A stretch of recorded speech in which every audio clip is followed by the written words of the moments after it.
بسم اللہ الرحمن الرحیم.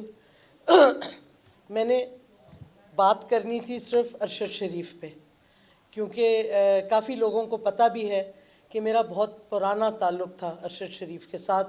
جب وہ قائد اعظم یونیورسٹی میں اسٹوڈنٹ تھے، وہ اپنی والدہ کے ساتھ آئے تھے. میں نے پلس ویکلی شروع کیا تھا اور ان کی والدہ نے کہا، اس وقت بڑا شرماتا تھا ارشد بات کرنے سے، کہ میرا بیٹا آپ کا بڑا فین ہے تو آپ اس کو ٹریننگ دے دیں، وہ آپ کے ساتھ کام کرنا چاہتے ہیں.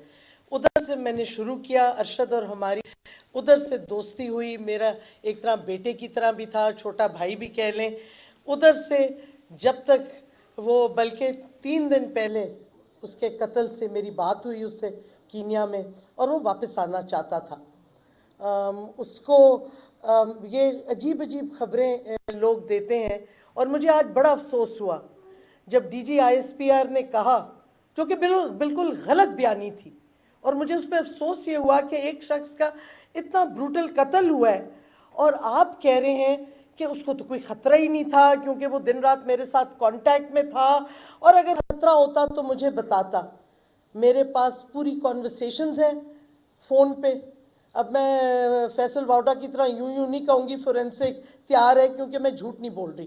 Arshad was very dear to me, اور جس طریقے سے اس کے ساتھ ظلم اور تشدد کیا گیا پہلے پاکستان میں، جس طریقے سے اس کو تھریٹس ملی. اچھا، اس کا مجھے 26 اگست کو فائنلی، کیونکہ وہ اس کا شو بند ہو گیا، اس نے واٹس ایپ اپنا بند کر دیا، تو مجھے گھبراہٹ تھی کدھر چلا گیا ارشد، کیونکہ یہ ہوتا نہیں تھا کہ ہم کمیونیکیٹ نہ کریں. 26 اگست کو اس کو میں نے پھر میسیج بھیجا ٹویٹر کے ڈی ایم پہ، بیکاز ٹویٹر پہ میں دیکھ رہی تھی کہ ہی واز اسٹل پریزنٹ. تو اس نے مجھے، میں نے کہا کدھر ہو تم، آر یو آل رائٹ، کیا حالات ہیں؟ اس کا جواب میں صرف آپ کو پڑھ دوں گی. اٹس رائٹ ہیئر کہ high in hiding dark the head sent assassins after me. اور یہ مجھے ارشد نے جانے سے پہلے بھی ایک دفعہ کہا تھا کہ میرے پہ ہیڈ منی ہے، اور میں نے یہ کئی دفعہ انٹرویوز میں کہا ہے کہ اس پہ ہیڈ منی ٹیررسٹ کو دی گئی ہے. میں اب یہ نہیں الزامات لگانا چاہتی کس نے دیے ہیں، سب کو پتہ ہے کون اس کی آواز چپ کرانا چاہ رہا تھا. اس نے کہا they had sent assassins after me. IK also knows about threats to me and was kind enough to warn me. اور خان صاحب نے خود بھی کہا میں نے اسے وارننگ دی تھی. Too many players local with international nexus. باقی پھر ہماری پرسنل باتیں ہوئیں. اس کے بعد 1 اکتوبر کے لگ بھگ وہ واپس واٹس ایپ پہ آیا، اور اس وقت بھی بات چیت ہوئی. اور میں نے اس وقت صرف اتنا پوچھا تھا کہ تم جو وی لاگ ہروس کر رہے ہو اور جو بیک گراؤنڈ تمہارا ہے، اگر تم ہائیڈنگ میں ہو تو اس بیک گراؤنڈ سے لوگ ٹریس نہ کر لیں تم کدھر ہو. مجھے کیا پتا تھا کہ آلریڈی لوگوں نے ٹریس کر لیا تھا. لیکن یہ کہنا، ایک شخص جس نے آرمی پہ اتنی ویڈیوز اور پروگرامز بنائے، جس کے مجھے یاد ہے ابھی تک وہ دن when his father died of a heart attack، اور پھر اس کا بھائی جو آرمی میڈیکل کور کے ڈاکٹر تھے، آتے ہوئے ان کا ایکسیڈنٹ ہوا. وہ دن مجھے ابھی تک یاد ہے جب ان کے گھر گئی. اتنی انہوں نے سیکریفائسز دی، اور آپ آج بیٹھ کے کہہ رہے ہیں جی کوئی تھریٹ ہی نہیں تھی ارشد شریف کو، نہیں تو وہ مجھے بتاتا اس کو کون تھریٹن کرتا. اس کے فیملی میں تو یہ تو صحیح بات ہے، غازی اور شہید بھی بہت ہیں، ہم ان کی عزت کرتے ہیں. خیر عزت تو آپ نے کیا دکھائی، اس کی شہادت آپ نے کروا دی. اس کو بروٹل ٹارگیٹڈ مرڈر جس نے بھی کیا ہے، وہ وہی ہیں جنہوں نے تھریٹن کیا. اور اب ہمارے ادارے کہہ رہے ہیں جی کوئی تھریٹ ہی نہیں تھی، یعنی کہ ایسے ہی وہ چلا گیا. اب پتہ نہیں کدھر کدھر الزامات. کل فیصل واڈا نے جو بےہودہ پریس کانفرنس کی، خیر اس کا تو سارا کریڈیبلٹی رانا سنالو نے خود ہی ختم کر دی جب اس نے پریس کانفرنس کر کے بیسکلی بتا دیا کہ ہاتھ ان کا تھا پریس کانفرنس میں، اور شاباش دی اور سارا کچھ پریس کانفرنس کو. تو یہ میں سمجھتی ہوں کہ اور بھی بہت شواہد ہیں ہمارے پاس، اور جوڈیشل کمیشن بنے. حالانکہ کمیشنز جو بنی ہیں، دیکھیں حامد میر کے قتل پہ بھی، وہ قتل نہیں سوری اس کی جو گولیاں لگی تھیں، بڑی پاورفل کمیشن بنی تھی، پتہ نہیں کدھر چلی گئی رپورٹ اس کی. اور بھی کمیشنز بنی ہیں، اور جو بننی چاہیے کمیشن وہ بنی نہیں، جو کہ سائفر پہ بننی تھی. اتنی امپورٹنٹ بات، ملک کے ساتھ ایک سازش ہوئی ہے اور آپ اس پہ ایگزامن ہی نہیں کرنا چاہ رہے. تو ارشد شریف کے ساتھ اس طرح نہ کریں کہ اس کی شہادت کو آپ کنٹروورشل کر دیں، کہ اس پہ سوالات اٹھائیں اب جبکہ وہ شخص نہیں ہے جواب دینے کے لیے. لیکن ہمارے پاس بہت سے ثبوت ہیں، اس کی سٹیٹمنٹس ہیں ساری. ایک تو فؤاد نے بتا بھی دی. لیکن ایک اور بات پہ میں ختم کرنا چاہوں گی کہ دیکھیں آج بڑا اچھا ہے ڈی جی آئی نے بھی اور D G I S P R نے بھی کہا کہ ہمارا آئین فریڈم آف ایکسپریشن دیتا ہے، جمہوریت ہے، اس واسطے اظہار رائے اور کرٹیسزم بالکل لوگ کرنا یہ جمہوری حق ہے. لیکن آج کل یہ حق کس کو ملا ہوا ہے کھل کے؟ ود آل ڈیو رسپیکٹ، اب کوئی پتہ نہیں کل کو میں بھی شاید پک اپ ہو جاؤں. ایک دفعہ تو کوشش کی گئی تھی، لیکن چیف آف آرمی سٹاف 5.5 گھنٹے NDU میں گفتگو کرتے ہیں اور بڑا اچھا ہے. میں کہتی ہوں سب کو حق ہونا چاہیے فریڈم آف ایکسپریشن کا. آپ تنقید کریں، کرٹیسائز کریں. تو انہوں نے کیا کرٹیسائز، ہماری خان صاحب کو بھی کرٹیسائز کیا، کچھ تعریف بھی کی، لیکن کرٹیسائز کیا کافی حد تک 5.5 گھنٹے میں.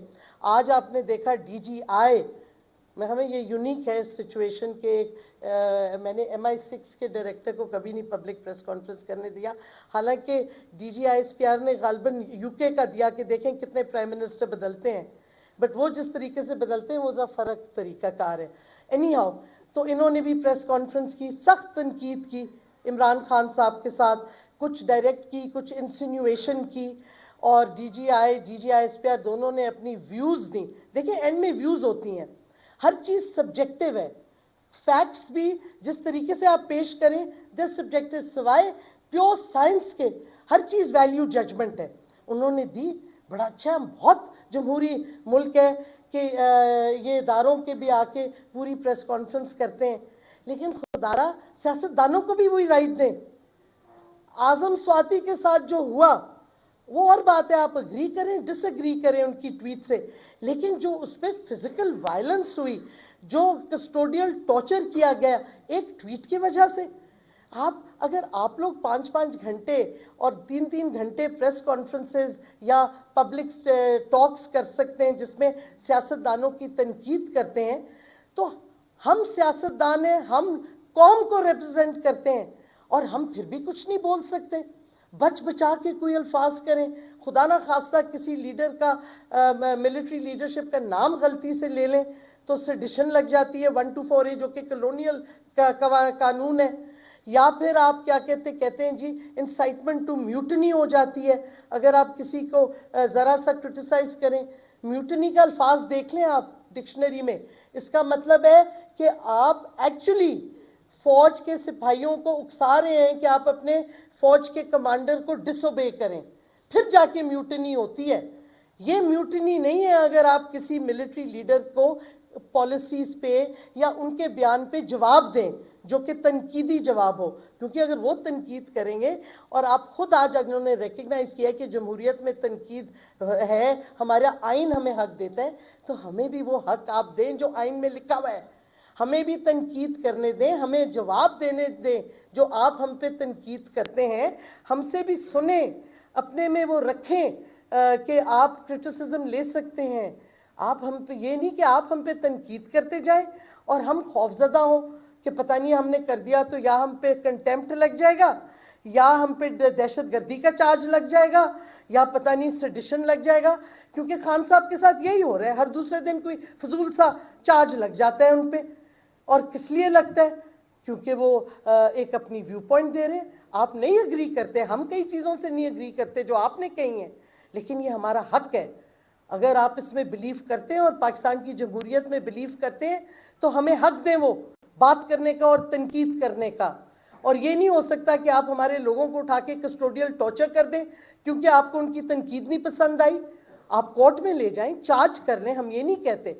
اور آپ اپنے شہریوں کو جو ڈسپیئر کر دیتے ہیں، یہ نہیں ہمیں ایکسیپٹیبل. جمہوریت ہے یا یہ جو فواد نے کہا آدھا تیتر آدھا بٹیر نہیں ہو سکتا. یا جمہوریت ہے اس ملک میں یا نہیں ہے. اسی واسطے ہم عمران خان کے ساتھ آج کھڑے ہیں اور حقیقی آزادی کا مارچ جو ہمارا پرامن ہوتا ہے ہمیشہ، کیونکہ ہمارے ساتھ تو فیملیز ہماری آتی ہیں، ہم کریں گے انشاءاللہ. کل سے شروع ہے اور ہمیں امید ہے کہ سارے ریاستی ادارے عزت رکھیں گے آئین کی اور آئین کے مطابق چلیں گے، جس میں ہمارا جمہوری حق ہم ایکسرسائز کر رہے ہیں پرامن طریقے سے حقیقی آزادی کا. شکریہ.